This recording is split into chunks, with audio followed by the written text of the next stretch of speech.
제가 최근에 좀 흥미로운 기사 하나를 봤는데 6월 13일 매일경제 한 기사였습니다. 마크 크레버스라고 하는 이 심리학자가 이제 좀 여론조사를 해봤는데요. 부부가 가장 자주 충돌하는 이유가 어디에 있는가? 부부가 가장 자주 충돌하는 이유가 어디에 있는가 보니까 말투와 태도에 있다는 그 조사 결과 내용이 나왔습니다. 어떤 말투에 사람들이 충돌하는가? 목소리가 높아질 때, 또는 비꼬는 듯한 말투를 할 때, 대화 중 눈을 아래 위로 훑어볼 때, 이런 여러 가지 이제 말의 어떤 이 말투와 그 태도에서 충돌을 일으키는 경우가 부부 생활 가운데 가장 많다는 그런 조사가 이렇게 된 겁니다. 이 말을 이제 거꾸로 해보면, 이 조사 연구된 걸 이제 반대로 생각해 보면, 말만 잘해도 부부 사이의 갈등의 상당 부분은 해소될 수 있다는 말이거든요. 근데 이게 부부 생활 가운데만 해당되는 부분은 아닙니다. 부모와 자녀의 관계에도, 또 우리가 직장에서 동료들과의, 직장 상사와 부하 간의 관계에도, 교회에서도 서로 간의 관계 속에서 우리가 이렇게 말만 잘해도 상당 부분의 어떤 충돌을 발생하지 않게 할 수 있다는 겁니다. 근데 우리가 하루에 얼마나 많은 말을 하면서 살아가는가? 평균 15,000단어를 사용한다고 해요. 보통 일반적으로 연로하신 분들은 그보다 말을 적게 사용할 수도 있겠죠. 요즘에 1인 가구가 많으니까 또 상대적으로 말을 적게 하는 분도 있겠지만, 평균을 따져보면 15,000단어라고 합니다. 15,000단어가 얼마나 되는 단어인지 가늠이 잘 안 되실 거라고 봐요. 제가 주일 때 30분 설교할 때 몇 개의 단어를 사용하는가 이렇게 제가 알아보니까 2,000개 정도 사용한답니다. 2,000개. 30분의 설교에 제가 사용하는 단어가 한 2,000개 정도 사용한대요. 그러니까 이걸 대충 감안해 보면 우리는 평균 하루에 평균입니다. 한 3시간 정도 말을 한다고 볼 수 있어요. 근데 이제 그 말을 통해서 그 말이 누군가에게 힘이 되고 그 영혼을 치유하는 이런 치유력이 있는 말을 우리가 할 때도 있겠지만, 어떤 경우에는 갈등을 일으키고 평화를 깨트리는 그런 말을 우리가 할 수도 있는 것이죠. 우리 성도님들은 어떤 언어 생활을 하고 있는가를 한번 오늘 점검해 보시기를 바랍니다. 우리가 가장 많이 하는 게 말이고, 또 말만 잘해도 우리가 이 관계를 잘 세워나갈 수 있다라는 점을 생각해 보면서 오늘 말씀을 같이 한번 묵상해 보면 좋겠습니다. 오늘 우리가 읽었던 잠언 18장 21절은 이렇게 말씀을 합니다. 죽고 사는 것이 혀의 힘에 달렸나니 혀를 쓰기 좋아하는 자는 혀의 열매를 먹으리라. 혀를 쓰면 그 혀의 열매를 먹게 된다는 겁니다. 뿌린 대로 거둔다, 이런 속담도 있고 성경에도 뿌린 대로 거둔다는 말씀이 있거든요. 선한 말을 하면 어떤 열매를 거두겠습니까? 선한 말을 하면 우리가 말을 듣는 사람이 생명력을 얻을 뿐만 아니라, 우리가 선한 말을 하면 우리의 마음도 지켜집니다. 반대로 우리가 부정적이고 악한 말을 한다면 무엇이 돌아오겠습니까? 우리도 이제 말을 해보면 우리가 부정적이고 악한 말을 하면 점점점 말이 거칠어지거든요. 그리고 또 그 말을 듣는 사람과의 관계가 결코 좋은 것이 돌아올 수 없죠. 가는 말이 어때야 된다고요? 고와야 오는 말이 곱다. 이건 세상의 속담입니다. 사람들이 보니까 그렇더라 하는 이제 인생의 교훈이 담겨 있는 속담인데, 그러니 말이라는 게 참 중요한 것입니다. 그러면 슬기롭지 못한 말에는 어떤 것이 있을까? 슬기로운 말이 있고 슬기롭지 못한 말이 있는데, 슬기롭지 못한 말, 그 말의 파괴적인 열매, 첫 번째를 생각해 보면 감정을 통제하지 못한 채 쏟아내는 거친 말입니다. 슬기롭지 못한 말 중에 하나가 바로 감정을 통제하지 못하면서 거칠게 말을 쏟아내는 이런 말은 이렇게 아름다운 열매를 맺을 수 없는 것이죠. 근데 우리가 때로 화가 나면 이 화를 주체하지 못할 때가 있어요. 막 이 분한 감정에 사로잡혀서 우리의 말이 온유하고 부드럽지 못하고 거친 말을 쏟아낼 때가 있습니다. 있을 거예요. 잠언 15장 1절은 이렇게 말씀합니다. 유순한 대답은 분노를 쉬게 하여도 과격한 말은 노를 격동하느니라. 우리가 이제 가정에서 부부 사이라면 배우자 사이에, 또 부모와 자녀 사이에, 또 교회에서 성도들 가운데 우리가 때로 항상 마음이 우리가 이렇게 기쁘고 즐겁고 평안하고 그러지 못하고 때로는 감정이 상하고, 그래서 감정이 어떤 이 분한 마음이 격동을 치고 그런 가운데 우리가 말을 할 때가 있습니다. 그러다 보면 자연스럽게 우리가 과격한 말이 나오게 되는 것이죠. 우리가 이런 말을 하지 않으면 참 좋겠지만 아마 모두가 그런 말을 하신 경험이 있을 겁니다. 우리가 이런 말을 전혀 하지 않으면서 사는 사람은 저는 없을 거라고 봐요. 야고보서 3장 2절은 이렇게 말씀합니다. 우리가 다 실수가 많으니 만일 말에 실수가 없는 자라면 곧 온전한 사람이라. 말에 실수가 없는 사람이라면 그 사람은 온전한 사람이라는 건데요. 우리는 다 실수가 많으니 이렇게 말씀을 합니다. 우리가 실수가 많다는 것은 말에 실수가 많다는 겁니다. 저도 그렇고 성도님들도 그렇겠죠. 저도 예의가 아니에요. 근데 우리가 통제되지 못한 감정에서 나오는 격한 말, 날카로운 말, 이런 말들은 우리가 사랑하는 사람들과 관계를 너무나도 쉽게 깨트립니다. 그러므로 우리가 한 번씩 우리가 그럴 때가 있잖아요. 내가 마음을 주체하지 못하고 감정을 주체하지 못한 가운데서 이게 튀어나올 때가 있습니다.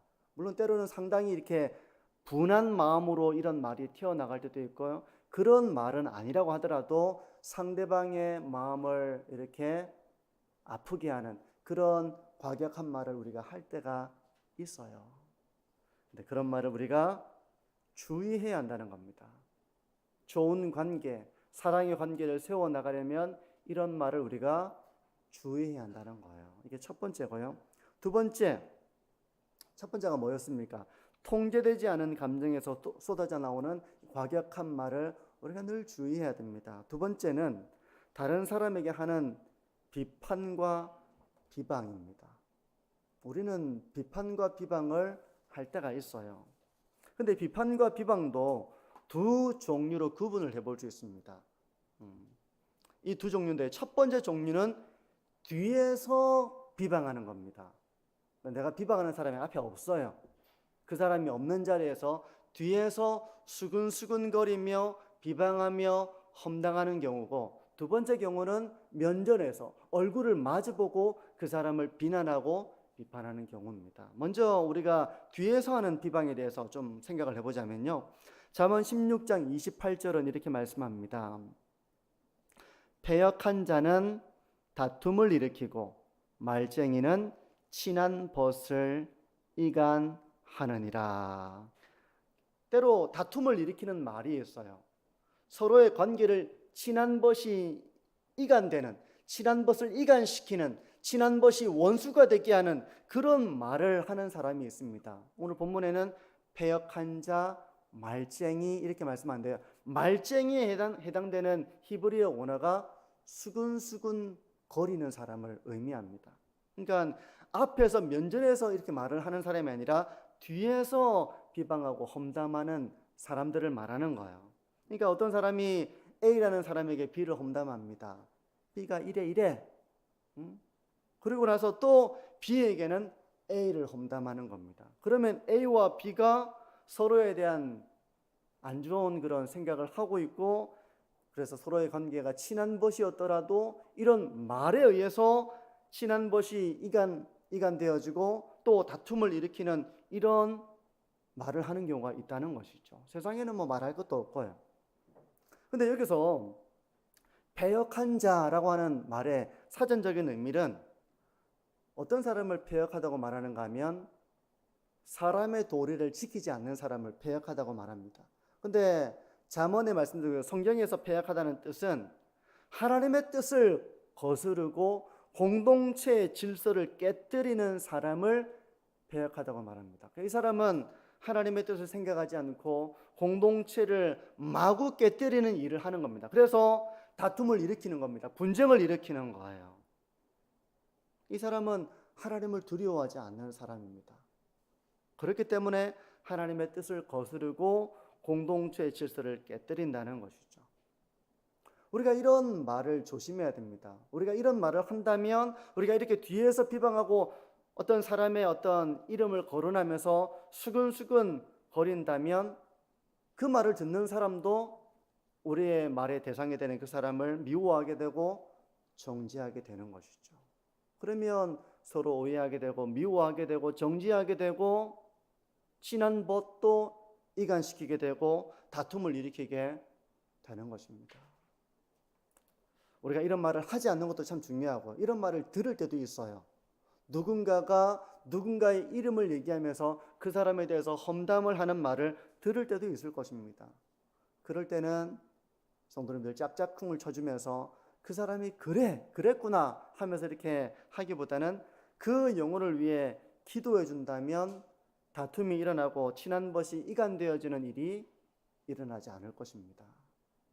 그러므로 성도 여러분, 이런 말을 우리가 하지도 말고 또 이런 말을 들을 때면 우리가 맞장구를 쳐주기보다는 그 영혼을 위해서 우리가 기도해주고 그 미움과 정죄에 동참하지 않는 사람, 그 사람이 믿음이 좋은 사람입니다. 믿음이 성숙한 사람이에요. 이렇게 뒤에서 수근수근거리며 비방하는 험담하는 말도 있지만 또 앞에서 면전에서 직설적으로 비판하고 비난하는 경우도 있습니다. 수근거리는 것도 나쁘지만 사람의 얼굴 앞에서 면전에서 대놓고 비난하고 비판하는 것도 하나님께서 기뻐하시는 말은 아니죠. 마태복음 7장 1절에서 2절은 이렇게 말씀합니다. 예수님의 말씀입니다. 비판을 받지 아니하려거든 비판하지 말라. 너희가 비판하는 그 비판으로 너희가 비판을 받을 것이요 너희가 헤아리는 그 헤아림으로 너희가 헤아림을 받을 것이니라. 비판하지 말라, 이런 말씀이 나옵니다. 이런 말씀이 있으면 어떤 분들은 모든 비판이 다 원천 봉쇄가 된다고 생각하는 분도 있어요. 목사님, 지적하지 마세요. 장로님, 지적하지 마세요. 성경은 뭐라고 말합니까? 비판하지 말라고 하잖아요. 하면서 모든 것들에 대한 판단과 비판과 그 어떤 잘못을 지적하는 것을 아예 교회에서 하지 말아야 된다라고 생각하는 사람도 있을지 모릅니다. 근데 어떤 경우에는 우리가 판단을 잘 해야 되고요. 잘못을 지적해야 됩니다. 요한복음 7장 24절은 이렇게 말씀합니다. 외모로 판단하지 말고 의롭게 판단하라. 이렇게 말씀을 합니다. 여기서 판단이라는 말과 마태복음의 비판이라는 말의 단어가 똑같은 단어입니다. 헬라어로 크리노라고 하는 단어인데요. 어떨 때는 비판으로 번역되고 어떨 때는 판단으로 번역됩니다. 그러니까 비판이라고 번역될 때는 우리가 하지 말아야 될 어떤 지적에 대한 부분을 말하는 것이고요. 판단으로 이렇게 번역될 때는 우리가 의롭게 판단할 수 있어야 한다는 겁니다. 어떤 경우에는 우리가 의롭게 판단할 수 있어야 됩니다. 어떤 경우죠? 명백한 죄의 문제는 우리가 당연히 판단할 줄 알아야 됩니다. 그리고 그런 죄가 공동체의 무질서한 죄로 반복되지 않도록 잘못을 바로잡을 수 있어야 되죠. 만약 이렇게 아무도 바로잡지 않으면 그것은 뭐 시장바닥처럼 그냥 자기의 마음대로 다 하는 곳이 되어버리잖아요. 교회는 그런 곳이 아닙니다. 우리가 의롭게 판단할 수 있어야 됩니다. 잘못을 지적하고 그 잘못이 반복되지 않도록 죄의 문제라면 우리가 바로잡을 수 있어야 한다는 겁니다. 그런데 어떤 죄는 명백한 죄라기보다는 미묘한 모습을 하고 있을 때도 있어요. 죄긴 죄인데 이게 죄인지 아닌지 잘 분간하기 어려운 그런 죄도 얼마든지 있을 수 있거든요. 이럴 때는 신중하게 분별해서 판단할 수 있어야 됩니다.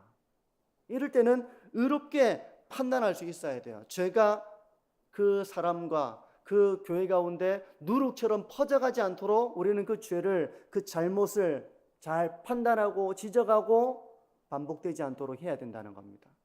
근데 마태복음 7장에서 비판하지 말라는 이런 말씀을 어떤 경우에 비판하지 말라고 하는가? 그 맥락을 보게 되면 자신에게는 이런 게 이제 기둥이잖아요. 기둥. 건물을 떠받치는 기둥입니다. 눈 안에 있는 티는 잘 안 보이지만 기둥은 그냥 바로 보이는 거잖아요. 그러니까 자기 안에 들보가 있는데 그걸 보지 못하면서 다른 사람의 티와 같은 잘못을 비방하고 비난하고 하는 이런 비판은 해서는 안 된다는 주님의 말씀이에요. 만약 자기도 엄청 잘못을 하고 있으면서 다른 사람의 티를 지적하고 그 사람을 낙인을 찍고 그 사람의 수치를 느끼도록 비난하고 비판한다면 그것은 한 사람의 영혼을 칼로 찌르는 일에 비유할 수 있습니다. 말이라는 것이 그런 것입니다. 한 유명한 상담가가 이제 이런 말이 튀어나오려고 할 때 앞에서 내가 할 말 안 할 말을 구분하지 않고 그냥 한 사람에 대해서 내가 느끼는 대로 막 비방할 수도 있잖아요. 내 느낌을 앞세워서. 만약 그런 말이 튀어나오려고 하면 그냥 주먹으로 입을 틀어 막아야 한다, 이런 말을 하는 걸 제가 들은 적이 있거든요. 최근에 한 방송을 보면서 한 유명한 상담가가 입을 틀어 막아야 된다. 왜 틀어 막습니까? 그 말이 안 나오도록 하라는 겁니다. 요즘 신종어가 계속 생겨나는데 입을 틀어막다라고 하는 말을 줄여서 뭐라고 하는지 아세요? 잘 모르실 겁니다. 이거 입틀막이라고 합니다. 입틀막. 이게 국어사전에 등재가 돼 있어요. 입틀막. 입을 틀어막으라는 겁니다. 내가 막 이런 말이 튀어나올 수 있어요. 말이라는 것이 우리가 나도 모르는 사이에 물이 엎질러지는 것처럼 말이 튀어나올 수 있거든요. 근데 다른 사람에 대해서 비난하고 비판하는 말이 나오려고 할 때는 입틀막을 하라는 겁니다. 그게 죄의 문제라면 신중하게 판단을 해야 되겠죠. 그 잘못을 바로잡기 위한 길을 걸어가야 되겠죠. 어떻게 하라고 그럽니까? 모든 사람이 있는 데서 공개적으로 그 사람을 비난하고 비판하는 것이 아니라 개인적으로 하라고 합니다. 먼저는 개인적으로 해도 그 사람이 그 잘못을 돌이키지 않고 그 죄의 길을 걸어간다면 두세 사람이 함께 가서 그 사람이 잘못을 인정하고 회개하고 돌이키도록 하라고 합니다. 그렇게도 하지 않으면 공개적으로 교회적으로 이 일을 처리하라고 하거든요. 하지만 맨 처음에는 개인적으로 일을 하는 겁니다. 여러분, 다른 사람에 대해서는 이런 비난의 어떤 말이 아무런 여과 없이 튀어나오려고 할 때, 그 상대방을 비난하고 그 사람을 모욕을 주는 이런 말이 튀어나오려고 할 때면 우리가 그 말을 일단은 막아야 됩니다. 하지 않도록. 그리고 자기를 돌아봐야 되겠죠. 나는 어떠한가? 나에게 혹시 들보는 없는가? 이걸 돌아봐야 할 것이고요. 또 그런 말을 할 때는 우리가 신중하게 지혜롭게 그 죄가 그 사람에게 누룩처럼 퍼져가지 않도록 우리가 신중하게 그 일을 해야 하는 겁니다. 비난한다고 될 것 같으면 비난하죠. 비난한다고 되지는 않거든요. 지혜가 필요합니다. 그래서 저는 여러분들에게 이 비난과 비판에 대해서 좀 당부를 드리고 싶은데요. 특히 누가 비난을 당하고 비판을 잘 당하는가? 아무 일도 안 하는 사람은 비판당할 것도 없습니다. 아무 일도 안 하면. 근데 앞서서 어떤 일이라도 하는 사람은 누군가의 비난과 비판을 듣기 너무 쉬워요. 왜냐하면 아무것도 안 하면 비난할 게 뭐가 있으면 아무것도 안 하는데. 근데 교회에서도 누가 비난을 당하는가, 비판을 당하는가? 앞서서 주요 일을 하는 사람이 비난당하고 비판당하는 경우가 많습니다. 저는 우리 교회는 저는 이렇게 했으면 좋겠는데, 우리 성도님들 교육자들에게 함부로 말하고 함부로 하지 않는 교회 되기를 바랍니다. 아멘이죠. 저는 요즘 이제 제가 있었던 교회들 중에도 학력이 높고 어떤 사회적인 위치가 높고 그런 교회들은 교육자들 정말 함부로 하는 교회 저는 많이 봤거든요. 많이 봤어요. 그리고 주변에도 그런 교회 이야기들을 저는 듣습니다. 저는 우리 교회는 그렇게 하지 않는 교회가 되기를 바랍니다. 또 우리 당회원들에게 함부로 말하고 함부로 하지 않으시기를 바랍니다. 뒤에서 비방을 하시든 앞에서 이렇게 말씀을 하시든 그렇게 하지 않으시기를 바라요. 사실 우리 당회원들이 얼마나 고생합니까?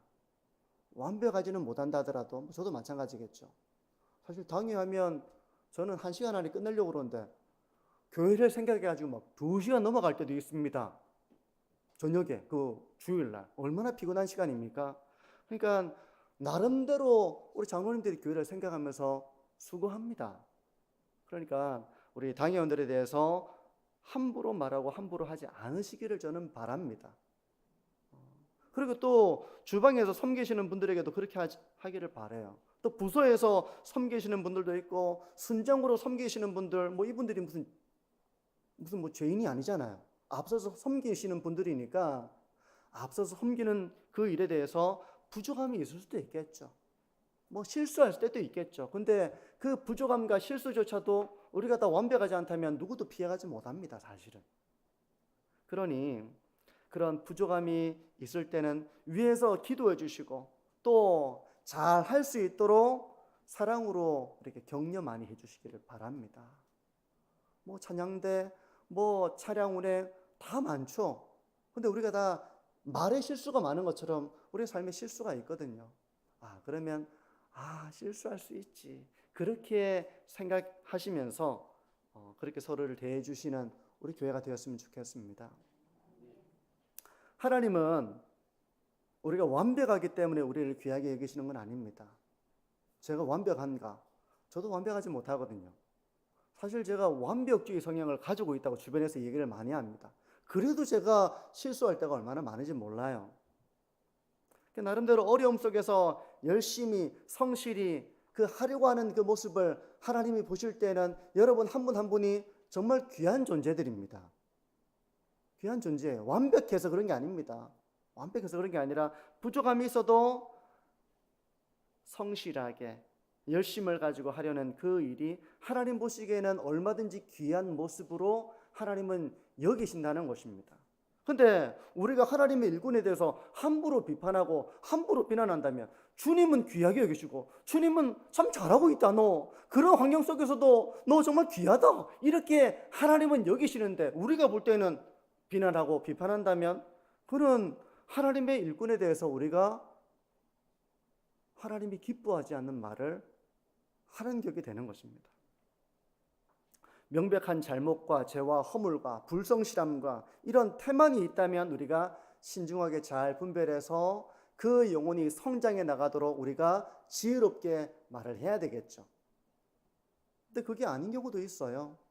주중에 직장생활 한다고 피곤하고 지쳐가지고 저녁에도 교회 와가지고 일하고 주일날도 쉬지 못하고 막 찬양대하고 교사하고 뭐 순장 섬기고 막 모임 들어가고 몸이 녹초가 되어 있고 그러다 보면 뭐가 실수가 터지기도 하고 미처 헤아리지 못하는 그런 일도 생기기도 하고 그런데 왜 정신이 없느냐? 왜 그렇게 실수하느냐라고 한다면 이미 나름대로 최선을 다하고 있는 가운데에서 그런 일이 일어날 수도 있는 겁니다.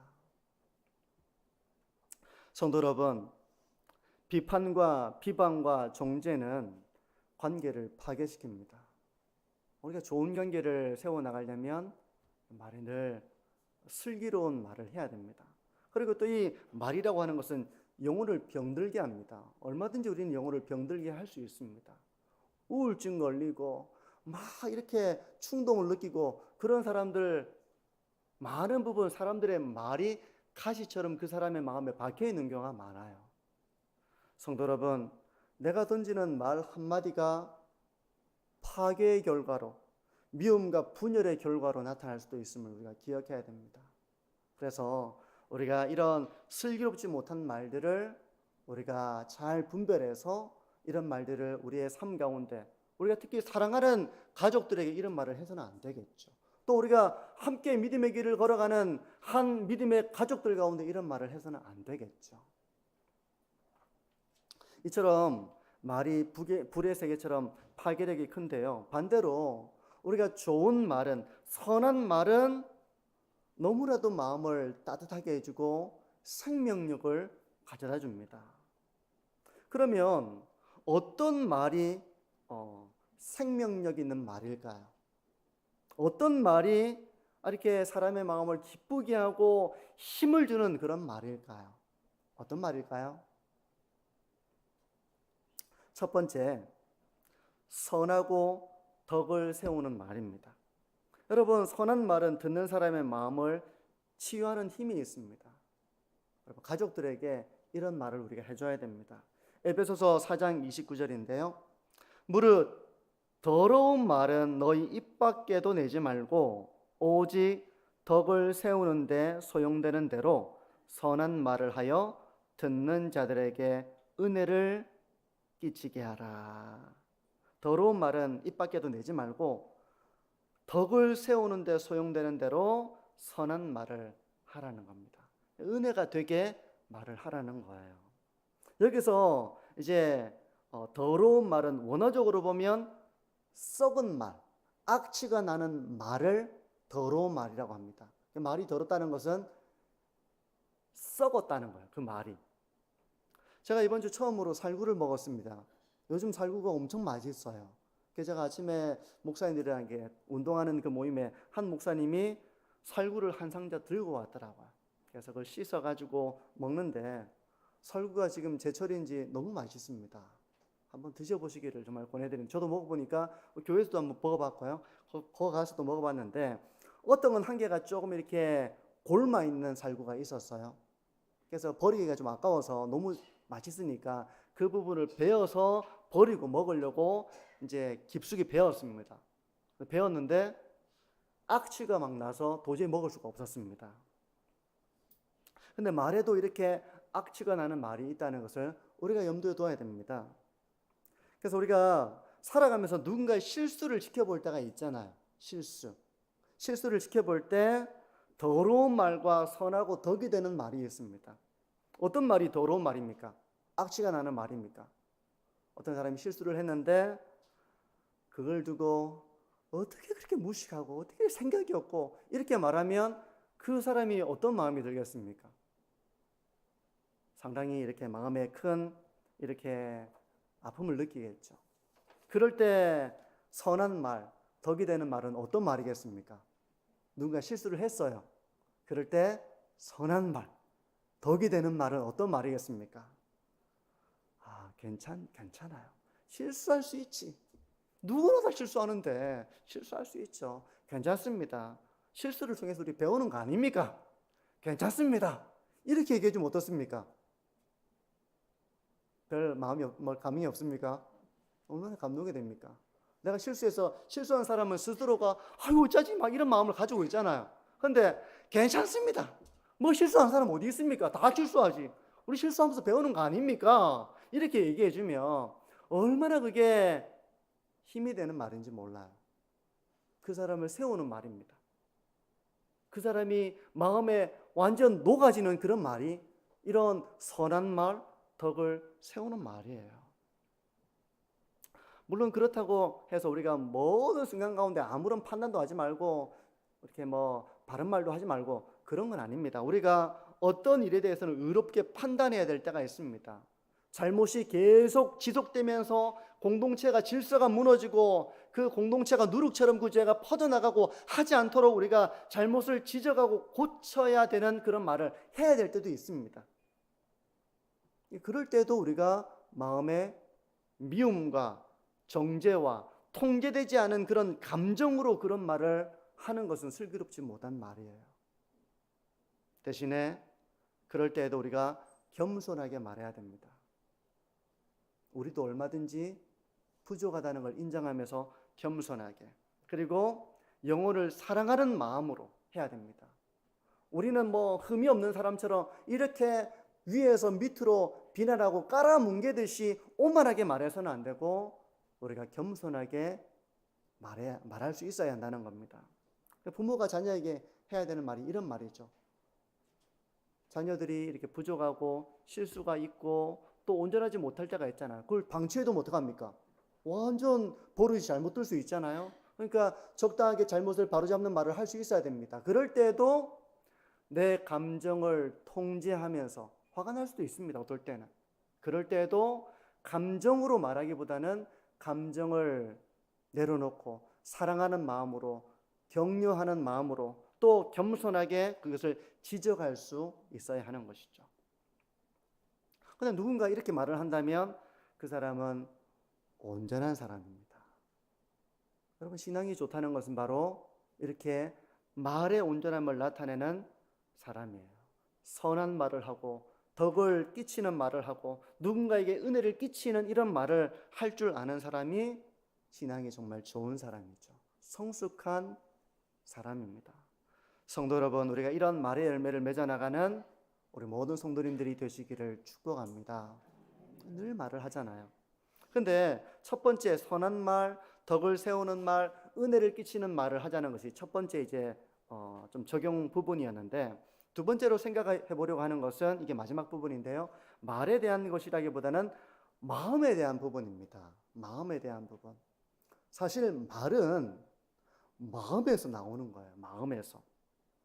그러니까 말만 기술적으로 이렇게 훈련해서 될 부분이 아니라 우리의 마음이 선하고 정결하고 온전해야 그런 말을 우리가 할 수 있는 겁니다. 마태복음 12장 34절에서 예수님이 이렇게 책망을 하는데요. 바리새인을 향한 책망입니다. 너희는 악하니 어떻게 선한 말을 할 수 있느냐? 이는 마음에 가득한 것을 입으로 말함이라. 그러니까 이 말의 문제는 근원적으로 마음의 문제라는 그 주님의 지적입니다. 너희는 악하기 때문에 어떻게 선한 말을 하겠느냐? 마음에 가득한 것을 입으로 말할 뿐이다. 이렇게 주님이 말씀을 하고 계시는데요. 그러므로 내 안에 분노가 가득하고 교만이 가득하고 시기가 가득하면 우리의 말이 그런 말이 튀어나올 수밖에 없는 거예요. 그러므로 우리는 마음의 정결함을 위해서 기도해야 됩니다. 로마서 12장 2절은 이렇게 말씀합니다. 한 부분인데요. 오직 마음을 새롭게 함으로 변화를 받아. 이런 말씀이 있어요. 오직 마음을 새롭게 함으로 변화를 받아. 여러분, 우리가 마음을 새롭게 함으로 변화를 받아야만 합니다. 변화를 받아야 돼요. 우리 교만하고 자고하고 이런 마음이 어떻게 변화될 수 있습니까? 어떻게 변화를 받을 수 있습니까? 어리석고 내 생각이 다 옳다고 느끼고 자기 소견에 갇혀있는 우리의 마음이 어떻게 변화될 수 있습니까? 어떻게 변화될 수 있습니까? 마음의 변화가 되지 않으면 우리의 말도 마음에 가득한 것을 그냥 쏟아낼 뿐이잖아요. 마음의 변화가 돼야 됩니다. 마음의 변화. 결국 마음의 변화는, 이 로마서 12장에 있는 마음의 변화는 성령의 충만한 은혜와 연결되어 있습니다. 마음의 변화를 받는다는 것은 성령의 충만한 은혜로, 성령의 은혜로 우리의 모든 것이 이렇게 찌꺼기와 같은 것들은 다 빠져나가고, 여러분 그릇에다가 물을 계속 부어보십시오. 그러면 불순물 다 튀어나가고 나중에는 깨끗한 물만 가득 차거든요. 계속 부으면 그렇습니다. 성령의 은혜가 우리에게 충만하게 부어지는 것이 바로 마음을 새롭게 함으로 변화를 받는 것입니다. 어떤 사람은 말씀을 읽으면서 말씀을 묵상하면서 이렇게 성령의 은혜를 경험하는 사람이 있고요. 어떤 사람은 또 기도하면서 이런 은혜를 경험할 때가 있습니다. 그래서 마음의 메마름이 촉촉함으로 변하고 우리의 고집이 꺾여지고 하나님의 뜻을 깨닫게 되고 내 소견을 버리게 되고 내가 가졌던 인간적인 생각이 어리석다는 것을 알게 되고 그러면서 마음이 변화가 되는 것입니다. 새롭게 함으로 변화가 되는 것입니다. 근데 우리가 이런 성령의 은혜를 체험하지 못하면 어느 순간 마음의 메마름과 우리의 마음의 굳음과 우리의 교만과 우리의 미움과 이런 것들이 마음에 가득해서 우리의 말을 통해서 그것이 나오는 겁니다. 어느 순간 우리의 말이 과격해집니다. 우리의 말이 날카로워집니다. 비수처럼 한 영혼을 찌릅니다. 그 사람을 병들게 합니다. 관계를 파괴시킵니다. 우리가 가정에서도 우리가 말이 많지만 실수가 참 많잖아요. 그러므로 말은 입술의 문제이기 전에 마음의 문제임을 기억해야 됩니다. 우리가 좋은 말, 선한 말, 덕을 끼치는 말, 은혜를 끼치는 말 하려면 우리가 우리의 마음 가운데 우리의 메마름과 굳음이 아니라 마음을 새롭게 함으로 변화를 받는 이런 성령의 은혜를 우리가 누리지 못하면 우리가 하루에 15,000단어를 말하는데 평균적으로 그 말의 상당 부분 독소와 그런 비수와 이런 것들을 가지고 우리가 언어 생활을 할 수 있는 거예요. 그러면 가장 사랑하는 사람의 관계가 원수 같은 관계가 될 수도 있는 것입니다. 이제 말씀을 정리합니다. 성도 여러분, 사람들이 가장 많이 갈등을 겪는 이런 관계의 문제에는 말이 가장 많다고 합니다. 말투와 태도, 말이 가장 많아요. 말이 가장 많습니다. 성경은 말이 불의 세계라고 말씀합니다. 불의 세계. 얼마 전 우리가 우리나라에도 산불 나가지고 막 불을 잡을 수가 없었잖아요. 막 소방수들이 와서 불 뿌리고 헬리콥터로 물 뿌리고 해도 못 잡습니다. 그게 완전 거침이 없어요. 불이 막 한순간에 막 덮쳐 나가고 막 퍼져 나가고 1초에 바다닥 강풍을 만나가지고 막 퍼져 나가고 잡을 수가 없습니다. 근데 말이 그렇다는 거예요. 말이 그렇게 파괴적이라는 것을 말씀하고 있습니다. 때문에 우리는 선한 말, 덕을 세우는 말, 은혜를 끼치는 말을 우리가 훈련해야 됩니다. 이런 말을 해야 됩니다. 그런데 이게 말이 마음의 문제잖아요. 늘 마음을 새롭게 함으로 변화를 받아서 말씀과 기도의 삶을 통해서 우리의 마음이 성령으로 충만해져서 가장 사랑하는 우리 가족들에게 덕을 끼치는 말을 해주시고 또 우리가 함께 믿음의 길을 걸어가는 성도들에게 은혜가 되는 말을 해주시고 우리가 만나는 이웃들에게 빛과 소금과 같은 모습으로 이렇게 말을 통해서 생명력 있는 삶의 길을 걸어가시는 저와 우리 모든 성도님들이 되시기를 주님의 이름으로 축복합니다. 우리 기도합니다.